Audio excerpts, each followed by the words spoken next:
Elena Whitfield had not cried in front of another human being since the funeral, and she was not about to start crying in the middle of Maple Grove Park on a Tuesday morning because a strange man was feeding her daughter a spoonful of pureed peaches like it was the most natural thing in the world. She stood frozen by the fountain, her sunglasses hiding eyes that had gone wide with a confusion so total it had briefly overridden panic. 15 feet away, on a park bench beneath the shade of an old oak tree, a man in a faded gray t-shirt and jeans with a smear of what looked like oatmeal on one knee was holding baby Ivy in the crook of his left arm, cooing something soft and ridiculous to her, while with his right hand he guided a small plastic spoon toward her mouth.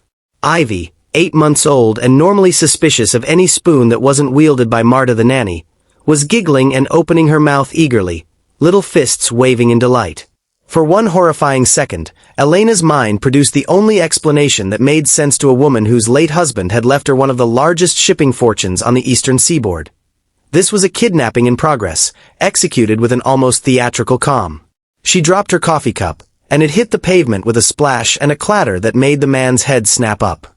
"That's my daughter," Elena said, her voice cracking not with fear now but with something closer to fury, already moving toward the bench.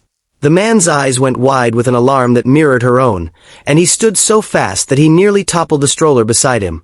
A stroller, Elena registered a half-second too late, that was not Ivy's. It was navy blue with a small dinosaur decal on the side. Nothing like the cream-colored bassinet-style pram Marta always pushed.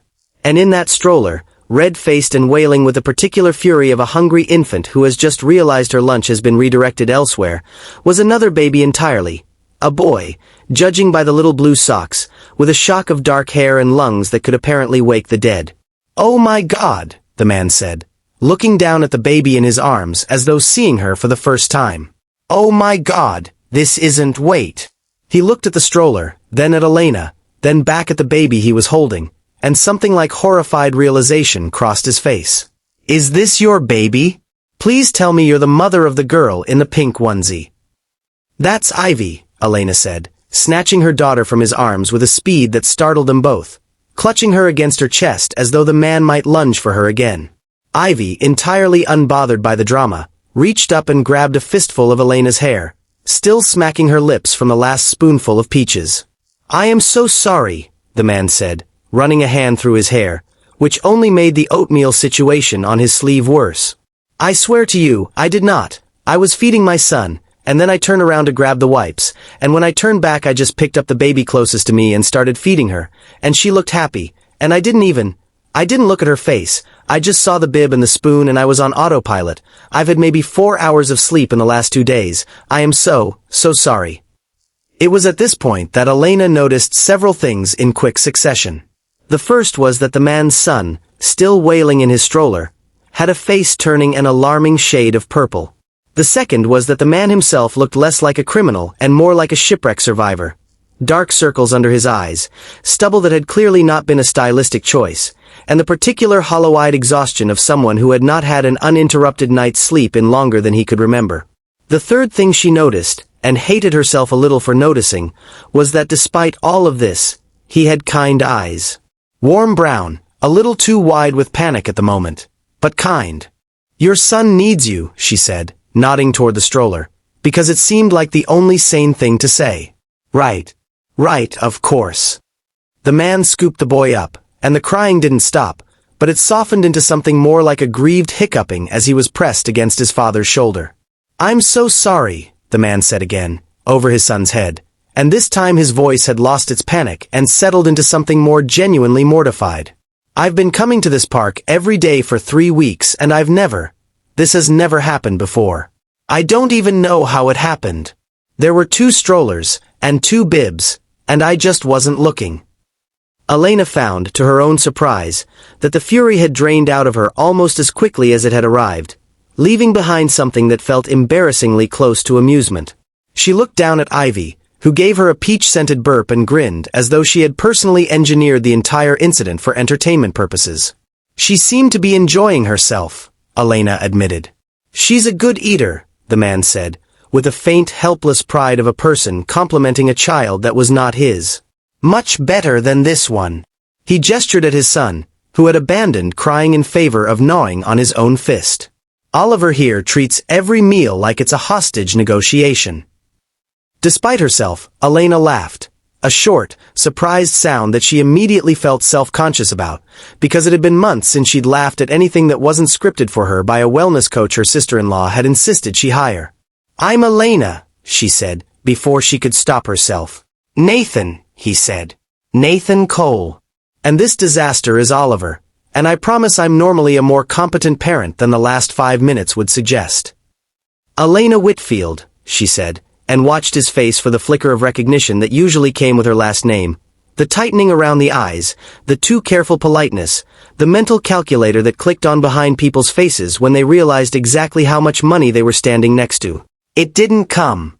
Nathan Cole just nodded, jiggling his son gently, entirely unbothered, and it took Elena a moment to realize how strange it felt to be looked at, simply, as a woman who had almost had her toddler kidnapped by a well-meaning stranger, rather than as a widow, an heiress, a name on a foundation letterhead. "Well, Elena Whitfield," Nathan said. "Can I buy you a coffee to apologize for feeding your daughter?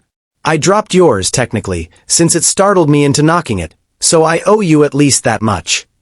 She should have said no.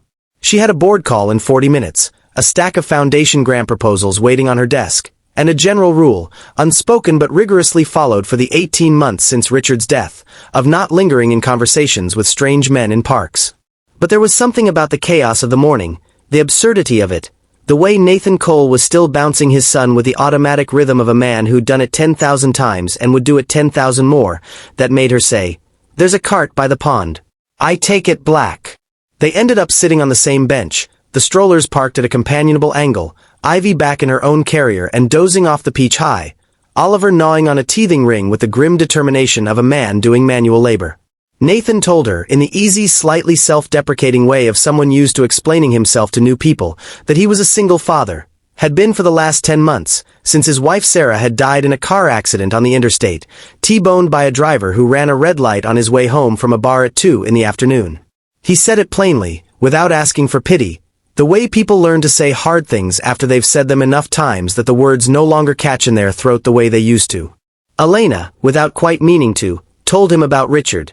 Not the version she gave to reporters and board members, about the shipping empire and the foundation and the legacy, but the smaller, truer version, about how he'd had a heart attack on a Tuesday in March while reviewing quarterly reports, and how she'd found him at his desk, and how for months afterward she couldn't sit in her own dining room because it was the last place they'd argued about something as stupid and mortal as whether to repaint the guest house. Neither of them cried, though they both came close. And there was a strange, unhurried comfort in the fact that neither of them looked away when the other's voice wavered. By the time the coffee was gone, Oliver was asleep and drooling on Nathan's shoulder, and Elena realized she had missed her board call entirely and did not, for the first time in longer than she could remember, particularly care. That should have been the end of it. A strange, funny, oddly tender morning between two grieving strangers who would never see each other again. But Elena found herself back at Maple Grove Park 2 days later, telling herself it was because Ivy liked the ducks, and Nathan was there again, this time successfully feeding the correct baby, and when he saw her he grinned and said, "No hostile takeovers today, I promise." And something in Elena's chest loosened just slightly, like a stitch coming undone in the most welcome way. Over the following weeks, the park became a quiet, unspoken appointment. Elena learned that Nathan ran a small woodworking business out of a converted garage. Handmade furniture, mostly, cradles and rocking chairs, and the occasional custom dining table, work that had once supported him and Sarah comfortably and now, since he'd cut his hours to care for Oliver alone, barely covered the mortgage and the daycare he could only afford 3 days a week. She learned that he made Oliver's baby food from scratch because store-bought upset his stomach, that he sang off-key lullabies in a voice that cracked charmingly on the high notes, that he still wore his wedding ring not out of unresolved grief but because, as he put it, some things you don't take off just because they're behind you now. Nathan, for his part, learned that the elegant, quietly guarded woman he'd nearly handed his life savings worth of legal trouble to over a peach puree mix-up was, in fact, one of the wealthiest women in the state, and he learned it not from her but from an offhand comment by another mother at the park, who nearly dropped her own coffee saying Elena's name like it belonged on a magazine cover. He found her afterward, sitting on their bench, and instead of the careful recalibration she had braced herself for, the subtle shift in tone, the sudden interest in her foundation's grant cycles, he simply sat down beside her and said, "You could have told me you were secretly a Rockefeller," with a grin that told her nothing between them had changed at all. Would it have mattered? She asked, testing him, the way she'd learned to test everyone since Richard's death, since the money had made her both irresistible and unknowable to half the people she met. It would have made me nervous about the coffee I bought you, Nathan said. $2.50 felt generous at the time. In retrospect, deeply insufficient. She laughed, and it was easier this time, less startled out of her, and she understood in that moment, sitting on a park bench with baby food on her sleeve and a man beside her who had never once asked what her net worth was, that she trusted him in a way she had trusted almost no one since her husband died, precisely because he had never once seemed to want anything from her except the next hour of conversation. It was Ivy's first birthday, 6 months after the peach incident. That changed the shape of things for good. Elena had planned a small celebration, smaller than her sister-in-law Priscilla thought appropriate. No ice sculptures, no string quartet, just close friends and family in the garden of the Whitfield estate. And she found, almost without deciding to, that Nathan and Oliver were at the top of her list. She sent the invitation with more nervousness than she'd felt sending out foundation press releases, and when Nathan showed up in a slightly wrinkled button-down with Oliver on his hip and a hand-carved wooden rattle he'd made himself as a gift, wrapped in brown paper because he hadn't had time to find anything nicer, Elena felt something settle into place that had been unmoored since March of the year Richard died. Priscilla, predictably, cornered her by the lemon trees within the hour. "Who is that man?" she said, in the particular tone she reserved for anything that threatened the careful architecture of the Whitfield name. "And why does he look like he built that gift in his garage?" "He did build it in his garage," Elena said, watching across the lawn as Nathan knelt to help Ivy blow out the single candle on her cake, Oliver perched on his hip and reaching toward the flame with the reckless curiosity of a 1-year-old who has not yet learned that fire is not a toy. "It's the nicest gift she got." "Elena." Priscilla's voice dropped into the register she used for interventions. "He's a woodworker. A single father with a mortgage, presumably, and a garage business. You cannot possibly be considering."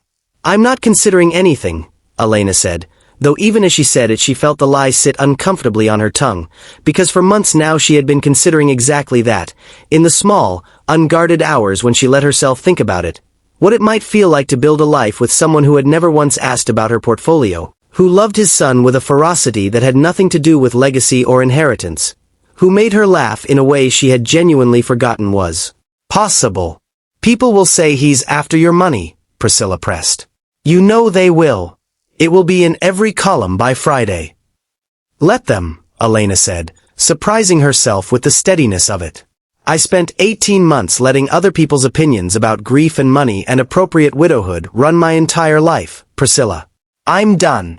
She crossed the lawn and found Nathan sitting on the grass with both babies, Ivy gumming at a piece of cake and Oliver attempting, with limited success, to eat a fistful of grass before his father intercepted it. Nathan looked up at her with an expression that was so simply, uncomplicatedly happy that Elena felt the last of her careful walls come down all at once, the way a levee gives not gradually but suddenly, all at once, after months of quiet erosion. "Your sister-in-law thinks I'm after your money," Nathan said, without rancor, plucking a blade of grass from his son's fist. "I know. For the record," he said, looking up at her, "I would very much like to date you even if you were, say, a moderately successful hairdresser with excellent taste in park benches." "I'll keep that in mind," Elena said, and sat down on the grass beside him, in her expensive dress, in front of every guest at her daughter's first birthday party, and did not care in the slightest who was watching. What followed was not a fairy tale in the way the tabloids that eventually caught wind of it wanted it to be. There was no single dramatic proposal scene, no sweeping orchestral moment, just the slow, ordinary accumulation of a life built together in small pieces. Nathan taught Elena how to sand a table by hand until it was smooth enough to run your palm across without catching a splinter, and Elena, quietly and without asking his permission, commissioned a piece from his workshop for the Foundation's new children's wing. A rocking chair, the same design he'd built for his own son, that ended up in the lobby of every branch the Foundation opened afterward. A small wooden monument to the ordinary tenderness that had started it all. There were hard nights too, because grief does not simply evaporate because a new love has arrived to stand beside it. Nights when Nathan woke reaching instinctively for a wife who was no longer there, and nights when Elena sat awake in the dark, missing Richard with an ache that had nothing to do with what she now felt for Nathan and everything to do with the particular, irreplaceable shape of a first marriage. They learned, slowly, that love the second time around did not require erasing what came before it, only making room beside it, and there was a peculiar grace in watching each other grieve without either of them flinching away. Priscilla came around, eventually, the way people often do when a thing they oppose turns out to make someone they love unmistakably happy. She showed up one Sunday with an olive branch in the form of a casserole and stayed for 4 hours, teaching Ivy to build a block tower while Oliver napped on Nathan's shoulder, and by the time she left she was calling Nathan "dear" in a tone that suggested the war, at least, was over. 2 years after a mistaken spoonful of peach puree very nearly ended in a call to the police, Nathan and Elena were married in the garden of the Whitfield estate, under the same lemon trees where Priscilla had once delivered her warning, with Ivy as flower girl, scattering petals with the same reckless enthusiasm she'd once shown for stolen lunch, and Oliver, 3 years old now and thoroughly displeased about wearing a bow tie, serving as the world's least cooperative ring bearer. Nathan wore a ring he'd carved himself, simple and unpolished, refusing every offer Elena made to have it set with a stone, because, he said, some things were better left plain and honest, the way they'd started. Nathan's woodworking business, once a struggling garage operation held together by exhaustion and love, grew. Not because Elena poured money into it, which she offered and he firmly, gently refused, but because she quietly told everyone she knew about the man who'd built her daughter's first rocking chair, and word of mouth, it turned out, was worth more than any advertising budget. Within 3 years he had a small workshop with 2 employees and a waiting list 6 months long, and he still, every single time, insisted on personally sanding the pieces meant for children. Ivy and Oliver grew up more like siblings than almost strangers thrown together by a stranger's mistake, bickering over crayons and building blanket forts in the library of a house that had once felt, to Elena, unbearably empty, and now rang constantly with the particular chaos of 2 small children who loved each other fiercely and without complication. On quiet evenings, Elena would sometimes stand in the doorway and watch Nathan on the floor with both children, patiently guiding tiny hands through some small woodworking projects scaled down to their size, and she would think of that morning by the fountain, the dropped coffee, the fury that had drained so quickly into something else entirely, and marvel at how a single accidental spoonful of peaches had rerouted the entire architecture of her life. Years later, when people asked how she and Nathan had met, and people always asked, because their story had, despite Elena's best efforts, become something of a local legend, whispered about at charity galas and repeated with varying degrees of embellishment, Elena would smile and say simply that a stranger had fed her baby by mistake, and it had turned out to be the best mistake either of them had ever made. Nathan, standing beside her, would add that he still owed her a coffee, technically, for the one he'd knocked out of her hand that morning, and Elena would tell him, every single time, that he'd more than paid the debt in full.